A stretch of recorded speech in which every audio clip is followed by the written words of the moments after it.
അനുദിന വിശുദ്ധർ മെയ് 12 വിശുദ്ധ നെരേയൂസും അക്കില്ലിയൂസും.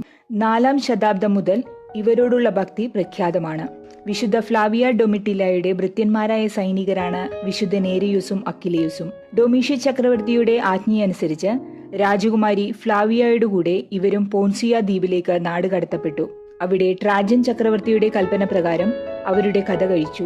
അവരുടെ ശരീരം വിശുദ്ധ ഡൊമിറ്റിലയുടെ ശ്മശാനത്തിൽ സംസ്കരിക്കപ്പെട്ടു. 1896 ശ്മശാനം കുഴിച്ചു നോക്കിയപ്പോൾ സിരീസിയൂസ് മാർപ്പാപ്പ 490 നിർമ്മിച്ച ദേവാലയത്തിനകത്ത് അവരുടെ കുഴിമാടം കാണുകയുണ്ടായി.